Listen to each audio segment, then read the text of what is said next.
Hey everybody, and welcome back to Linear Algebra Online. So this is going to be the first video in our new unit, Chapter 5 here.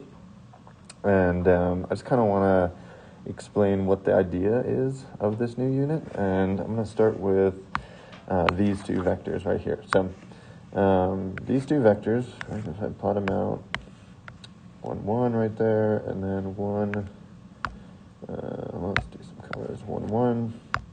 And then 1, 2.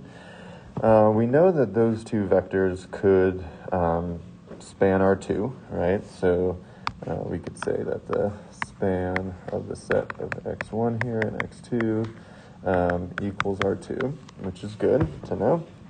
And we really just know that because this purple vector is not like, in line, we'll say, with this red one. They are linearly independent, and so you could actually use a combination of those two vectors in all sorts of different ways to get really any point in this space, right? Now, that's all well and good, but it turns out that a lot of things, really more on the computation side of things, having vectors which are perpendicular to each other is what really is more important.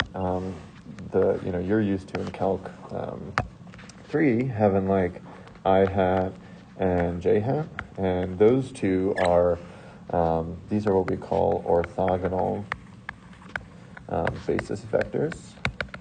And there's a lot of things computationally which are easier because they are perpendicular. And we actually will get into what some of those things are too in this unit, but the main goal of this unit is to basically take something that we know is a basis for R2, like maybe x1 and x2 here, but kind of orthogonalize them, basically, which is probably not a word, but I'm just going to use it.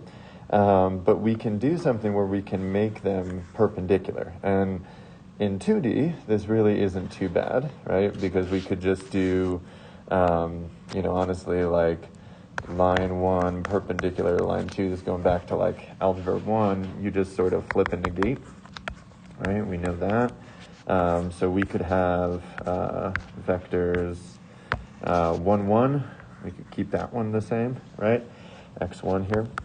And then we could just like flip and negate these two entries, right? So if we flip it, it doesn't really look different, but we negate one of them and we'll get that.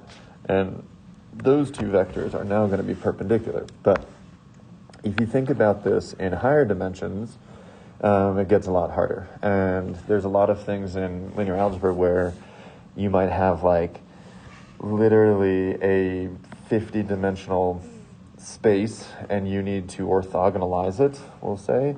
And there ends up being a process called the Gram-Schmidt process, which is like the most important part of this whole unit. But it basically gives you a very concrete way to get this kind of structure, which turns out a lot nicer, just like these two things. These original I hat, j hat that you're so used to are nice. So that's kind of the main goal of the unit, is to just learn how we can kind of modify our basis vectors to describe the same space, but describe it in a nicer way. And you'll also learn about why we like things like I hat and j hat more than we like just x1 and x2 up here. And to kind of motivate that, there's actually a really good thing in the book that we're going to be working on in class. And basically your first homework is just kind of be working through this like exploration sort of thing.